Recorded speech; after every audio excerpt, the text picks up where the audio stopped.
दोस्तों, अगर आपके अविता लैपटॉप में भी एक प्रॉब्लम क्रिएट हो रहा है जिसमें माउस ऑटोमेटिक फंक्शन कर रहा है या फिर कीबोर्ड का कोई बटन ऑटोमेटिक दब रहा है, तो उसका हम लोग किस तरह से सॉल्यूशन करेंगे आज इस वीडियो में कंप्लीट देखेंगे। सबसे पहले जानने की कोशिश करते हैं कि प्रॉब्लम एक्चुअल में किस तरह हो रहा है। पहले मैं वो चीज़ दिखाता हूँ आपको। तो ये आप देख सकते हैं एक बटन दब चुका है। ये चार चार चार चार पूरा टाइप होते ही जा रहा है। ये फोल्डर सेलेक्ट हो गया, ऑटोमेटिक माउस ऑटोमेटिक वर्क कर रहा है। यहाँ आप देख सकते हैं ये 2-3 फ़ोल्डर को ऑटोमेटिक ये सेलेक्ट कर रहा है बारी बारी से, और ये कंटिन्यूअसली सेलेक्ट कर रहा है और रुक ही नहीं रहा है। माउस में हैंडल करने की कोशिश कर रहा हूँ लेकिन ये हैंडल हो ही नहीं रहा। ऑटोमेटिक इस तरह से सेलेक्ट हो जाता है। कभी कभी क्या हो जाता है कि पूरा ड्राइव सब और फोल्डर सब ऑटोमेटिक सेलेक्टेड रहता है, और किसी भी फोल्डर को मैं अगर खोलने की कोशिश करता हूँ, ओपन करने की कोशिश करता हूँ डबल क्लिक करके, तो ये ओपन ही नहीं होता है और ड्राइव सब खुल ही नहीं पा रहा है। ये वाला जो ऑटोमेटिक 2-3 फ़ोल्डर को जो खुद से सेलेक्ट करता है कंटिन्यूअसली, ये वाला प्रॉब्लम बहुत ज़्यादा क्रिएट हो रहा है। कहीं पर भी कोई भी फाइल एक्सप्लोरर पे जाते हैं या फिर डेस्कटॉप स्क्रीन पे आते हैं, यहाँ पर भी कोई ना कोई आइकन को ये ऑटोमेटिक डिफ़ॉल्ट रूप से सेलेक्ट कर लेता है। उसके बाद ये खुद ब खुद टाइप होता जाता है कोई लेटर, जैसे कि इसमें डी करके ये पूरा भर गया है। जब तक इसको ये कंट्रोल करने की कोशिश हम लोग करते हैं तब तक ये ढेर सारा लिख चुका होता है और माउस कंट्रोल के बाहर पूरा हो चुका है। इसी तरह किसी भी इंटरफेस में अगर आते हैं हम लोग, तो हर जगह आप देख सकते हैं इस तरह से कंटिन्यूअसली ये ऑटोमेटिक सेलेक्ट कर रहा है और माउस हमारा वर्क ही नहीं कर रहा। अगर हम लोग कोई भी ड्राइव जैसे ओपन करने की कोशिश करते हैं, जैसे ये हो गया हमारा सी ड्राइव, उसके बाद ये हमारा अगर डी ड्राइव हम लोग ओपन करने की कोशिश करते हैं तो ये ओपन होता ही नहीं है। अगर हम लोग चाहते हैं कि ये पीसी को ही हम लोग शट डाउन कर दें, तो शट डाउन का बटन पे जैसे ही हम लोग क्लिक करते हैं तो यहाँ पर भी सर्च आइकन में खुद ब खुद ये कुछ ना कुछ टाइप करता है। इस तरह से ऑटोमेटिकली ये टाइप हो रहा है, तो हमें शट डाउन का भी ऑप्शन नहीं दे रहा है। तो मैंने अलग से कीबोर्ड कनेक्शन लगाया हुआ है। मेरा कीबोर्ड थोड़ा सा प्रॉब्लम कर रहा था, तो विंडो एक्स और यू बटन दबाने पर ये विंडोज़ 11 हो या 10 हो, शट डाउन हो जाता है। जैसे कि आप विंडो एक्स को एक साथ दबाएंगे, उसके बाद में यू को 2 बार प्रेस करेंगे तो हमारा पीसी शट डाउन हो जाता है। इसका शॉर्टकट की होता है ये विंडो एक्स और यू 2 बार प्रेस करना होता है। तो ये हमारा बिल्कुल काम नहीं कर रहा है, कोई भी शट डाउन का ऑप्शन भी नहीं दे रहा है। तो इस तरह से मैं इसको अगर अपने कीबोर्ड को इस तरह से फेरता हूँ अपना अंगुली, और इसको थोड़ा सा रफली इसको थोड़ा सा ट्रीट करता हूँ, तो आप देख सकते हैं कि थोड़ा सा कंट्रोल पे आया है। और आप देखते हैं कि खोलने का कोशिश करते हैं ये डी ड्राइव, अब ये खुल चुका है ये डी ड्राइव। तो इस तरह से कीबोर्ड में थोड़ा सा ठक ठक करके मार के मैंने जब चेक किया तो ये थोड़ा सा कंट्रोल पे आया है। और अभी ये आप देख सकते हैं कि पावर शटडाउन का ऑप्शन अब जाके ये दे रहा है। अगर मैं पीसी को यहाँ से रिस्टार्ट भी कर देता हूँ और जब पीसी दोबारा टर्न ऑन हो जाता है तो फिर से वही प्रॉब्लम क्रिएट होता है। तो इस तरह से दोस्तों आपने देखा कि अविता लैपटॉप में किस तरह का प्रॉब्लम क्रिएट हो रहा है। तो इसका सॉल्यूशन क्या है, तो चलिए सॉल्यूशन पे बात कर लेते हैं। तो इसका सॉल्यूशन मैंने अपने स्तर से काफी कोशिश किया, फिर भी ये ठीक नहीं हो पाया।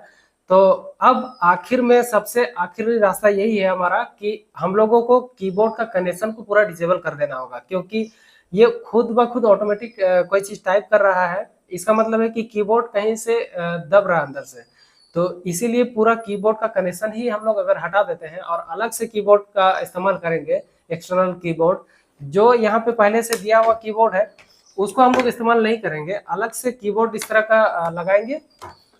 इस तरह का कीबोर्ड हम लोग अलग से लगाएंगे और इसका जो लैपटॉप का जो पहले से डिफॉल्ट रूप से इसका जो कीबोर्ड है उसको हम लोग कनेक्शन को डिसेबल कर देंगे, यानी कि पूरी तरह से इसका कनेक्शन ही हटा देंगे।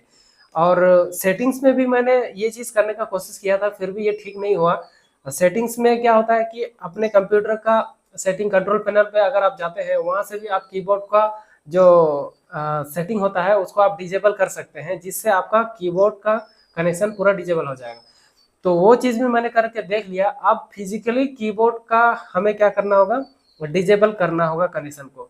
और एक इम्पॉर्टेंट चीज ये है कि अगर आपका लैपटॉप वारंटी पीरियड में है तो आप किसी सर्विस सेंटर में जाकर के किसी एक्सपर्ट बंदे से इसका प्रॉब्लम का सॉल्यूशन करवा लीजिएगा, तो वही ज्यादा बेटर रहेगा। आप खुद से इसको खोल खाल ना करें तो अच्छा है, ठीक है। मेरे केस में क्या है दोस्तों कि ये जो मेरा लैपटॉप है इसका वारंटी पीरियड खत्म हो चुका है और थोड़ा बहुत मैं रिपेयर वगैरह भी खुद से कर लेता हूँ। इसी कारण से मैंने इसको खुद से रिपेयर करना जरूरी समझा। तो आप थोड़ा सा आगे पीछे सोच करके ही कोई कदम उठाइए। चलिए, सबसे पहले कीबोर्ड का कनेक्शन को फिजिकली हटाने के लिए हमें सबसे पहले तो लैपटॉप को खोलना होगा। और खोलने के लिए क्या करना पड़ता है, पीछे साइड में बहुत ढेर सारे नट, छोटे छोटे नट दिए हुए रहते हैं। मैंने इसको पहले ही खोल लिया है ताकि समय का बचत हो और आपको मैं जल्दी जल्दी दिखा पाऊँ।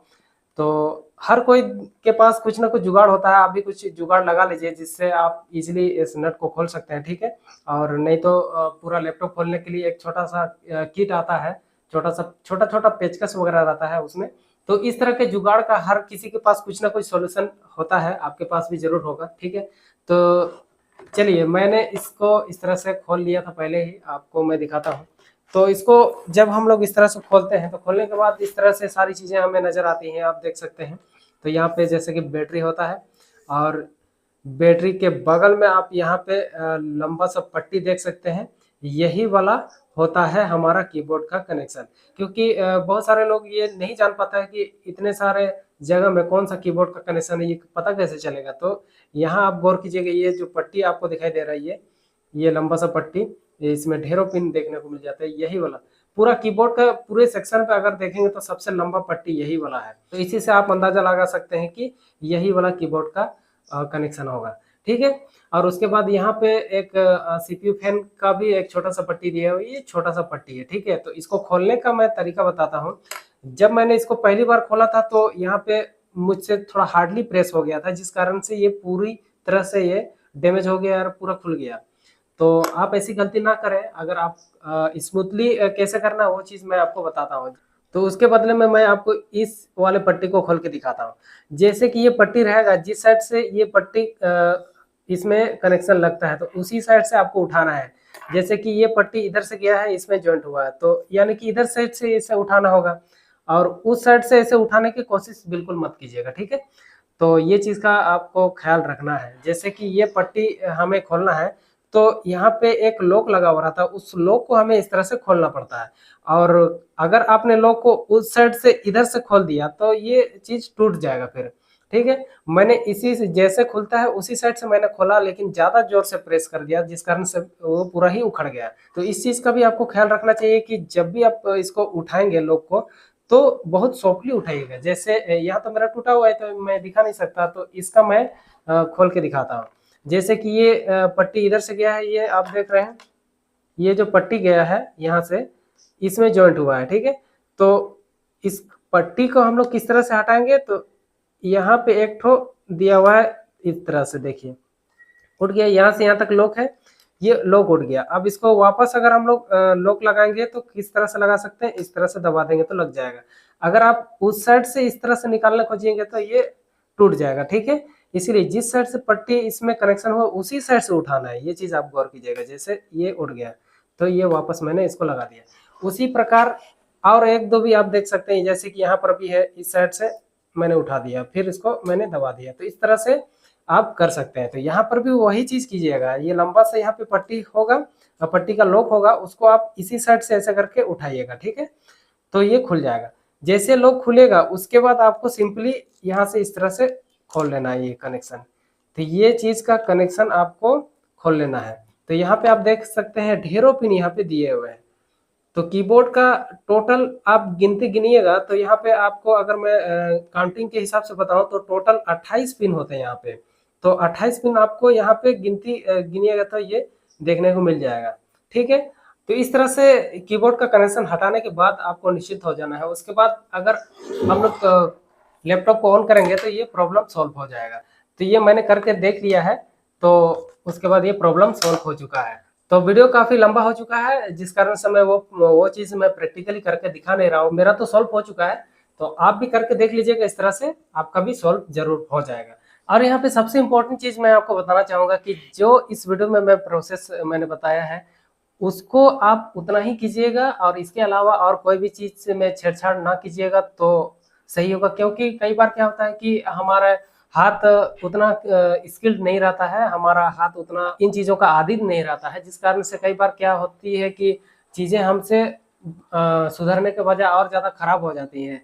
जो चीज़ हम लोग चाहते हैं कि सुधरना, और ज़्यादा हमसे बिगड़ जाता है। तो इसी वजह से आप अगर थोड़ा सा टेक्निकल माइंडसेट के हैं तो इसको ईजिली आप कर सकते हैं। तो अगर आप भी टेक्निकल माइंडसेट वाले इंसान हैं तो आप बेशक इस वीडियो का जो प्रोसेस मैंने बताया वो चीज़ आप कर सकते हैं।